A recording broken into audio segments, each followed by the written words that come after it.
7 mitos Gunung Lawu paling populer, pasar setan sampai pantangan baju hijau.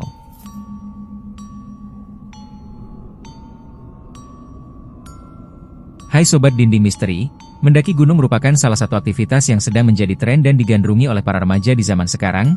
Tak hanya remaja, bahkan tak jarang dijumpai para bapak-bapak pun masih aktif untuk mengikuti kegiatan satu ini. Salah satu destinasi yang menjadi favorit para pendaki ialah Gunung Lawu.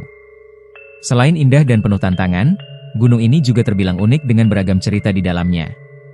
Letaknya yang berada di perbatasan Jawa Tengah dan Jawa Timur membuat Gunung Lawu dianggap menjadi saksi dari keberadaan Kerajaan Majapahit di masa lalu.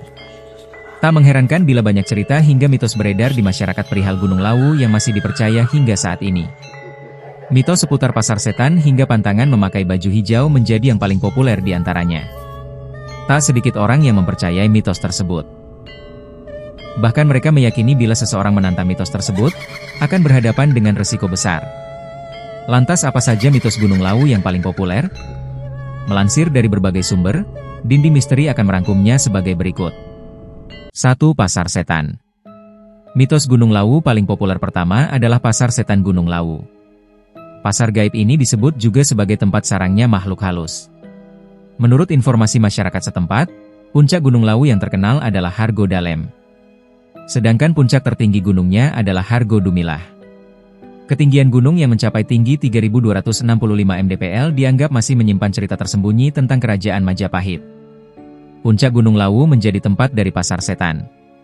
Menurut cerita para pendaki, mereka pernah mendengar suara delman, suara napas manusia, suara gamelan dan suara misterius lainnya. Selain itu mereka juga sering mendengar keramaian seperti sedang ada di tengah pasar, namun hanya berupa suara tanpa wujud fisik yang terlihat oleh kasat mata. Tak sedikit juga pendaki yang mendengar suara orang menawarkan barang ketika perjalanan ke pos 5. Apabila mendengar seseorang menawari barang, disarankan untuk segera mengambil barang di sekitar seperti daun, ranting, dan lainnya. 2. Burung Kiai Jalak. Selain pasar setan, mitos Gunung Lawu selanjutnya adalah keberadaan burung jalak yang menampakkan diri kepada pendaki. Apabila pendaki sopan dan berniat baik, maka burung jalak akan menampakkan diri. Masyarakat setempat meyakini bila burung tersebut mengikuti pendakian, berarti kedatangan mereka disambut para penguasa. Konon muncul cerita bahwa burung jalak itu merupakan sosok dari Kiai Jalak yang berubah menjadi seekor burung. Tak jarang para pendaki yang kehilangan jalan atau tersesat sering terbantu dengan hadirnya burung jalak tersebut yang seolah-olah menuntun jalan mereka kembali ke jalur pendakian yang sebenarnya. 3. Berperilaku sopan. Gunung Lawu dipercaya memiliki nyawa sehingga bisa mendengar perkataan manusia. Semua pendaki selalu diingatkan untuk menjaga sopan santun, tidak merusak alam, dan tidak mengucapkan kata-kata kasar. Beberapa kasus seperti pendaki hilang atau tersesat di Gunung Lawu dipercaya disebabkan karena para pendaki meremehkan wejangan dan larangan serta berperilaku tidak sopan. 4. Mitos Sendang Derajat. Mitos Gunung Lawu keempat adalah keberadaan sumber mata air gunung yang disebut Sendang Derajat. Masyarakat setempat meyakini siapapun yang meminum langsung dari sumber mata air di sana akan awet muda. Apabila niatnya baik maka jalannya akan dipermudah. Sebaliknya bila niatnya buruk maka akan ada rintangan yang menghalangi. 5. Diikuti penunggu.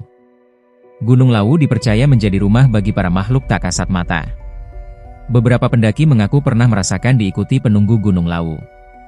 Para pendaki biasanya akan merasakan hawa sekitar terasa berbeda.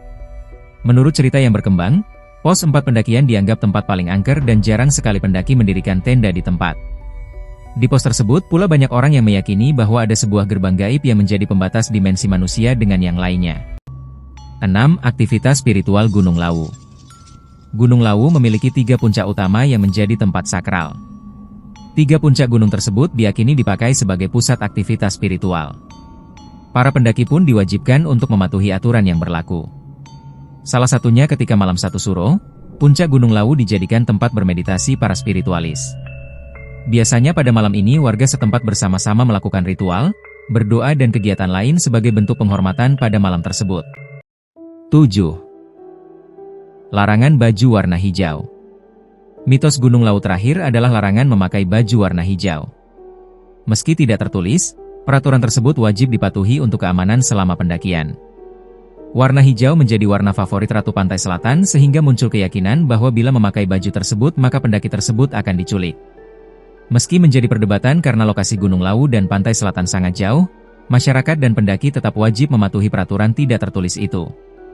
Alasan lain dari larangan memakai pakaian berwarna hijau adalah jika seorang pendaki tersesat atau bahkan hilang, hal tersebut dapat mempersulit tim pencari dalam menemukannya dikarenakan warna hijau menyerupai lingkungan gunung yang notabene-nya berwarna hijau. Itulah ketujuh mitos dan pantangan yang ada di Gunung Lawu. Alangkah baiknya kita senantiasa memperhatikan setiap larangan dan pantangan yang ada di suatu tempat. Larangan tersebut dibuat dikarenakan untuk kebaikan bersama. Selalu miliki niat yang baik dan jangan lupa untuk berdoa. Terima kasih telah menonton channel Dinding Misteri. Jangan lupa untuk tinggalkan like, komen, dan subscribe serta nyalakan lonceng untuk dapat update video terbaru.